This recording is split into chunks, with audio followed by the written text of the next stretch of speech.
Long before men built houses or the rivers began to flow, there was only Olodumare, the supreme being, the source of all power, life, and destiny. Olodumare lived above the heavens, watching over the vast emptiness below, a place filled only with air and mist, where he desired that the world should be full of life and beauty. So, he called upon his divine children, the Orishas, to bring creation to earth. Olodumare first sent Obatala, the gentle and wise Orisha, down from heaven to create the world.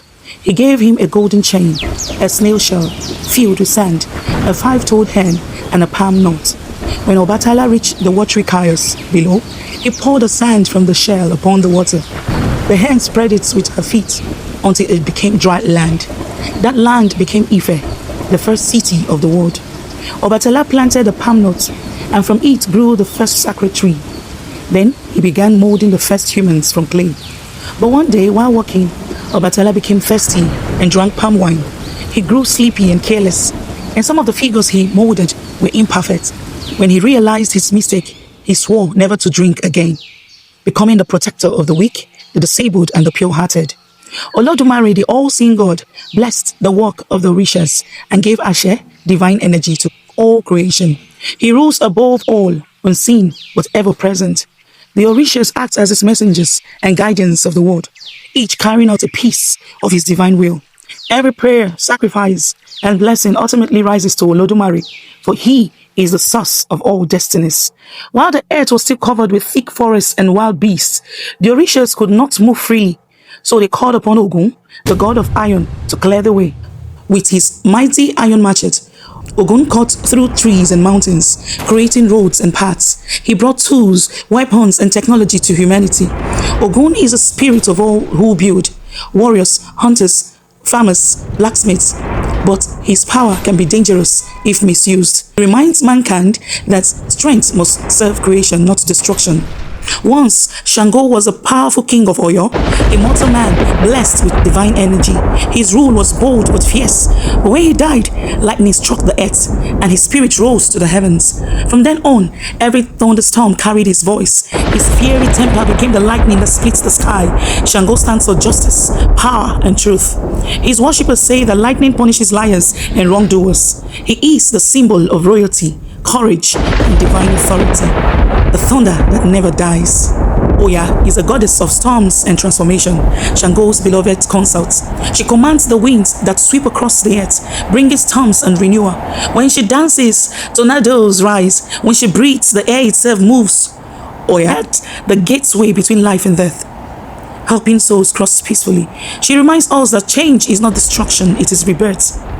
From the depths of the ocean came Yemoja, the mother of all Orishas. She is the source of life, the spirit of motherhood, fertility, and compassion. Her tears formed the rivers that flow across the land. When people suffer, Yemoja hears their cries like waves on her shore. She is gentle yet mighty. When angered, her waters rise in floods and storms. Yemoja represents life, love, and the power that nurtures all things. Oshun, the golden goddess of love and sweetness, rules over rivers, fertility, and joy. When the male Orishas once ignored her advice during creation, the world became barren and lifeless, until they realized that no life could exist without grace. Her presence brings harmony, acts, and affection to the world. Oshun reminds humanity that beauty, kindness, and love are sacred powers too. Esu is the messenger between heaven and earth, the guardian of crossroads. He is clever, unpredictable, and full of mystery. Without him, no prayer offering can reach the gods. Though some fear his tricks, Esu teaches wisdom through challenge. He rewards the sincere and exposes the deceitful. Esu embodies choice, consequences, and divine balance, the force that keeps order between humans and the divine. Orimila is a wise counselor of the gods, keeper of Ifa divination. He knows the destiny of every soul and keeps humans under their paths through prophecy. Through his priests, the Babalawos, he guides people to live in harmony with their destiny. He represents knowledge, foresight, and spiritual truth.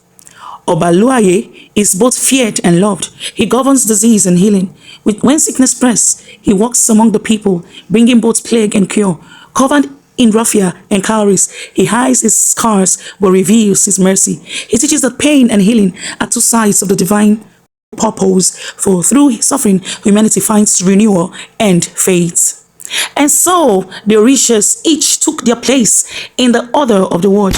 Ogun cleared the paths, Yamoja gave the waters, Obatala formed humans, Oshun blessed them with love, Shango brought justice, Oya brought change, and Orimila gave them wisdom.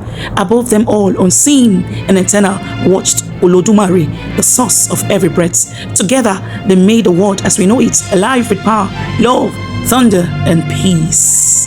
This is the Yoruba myth.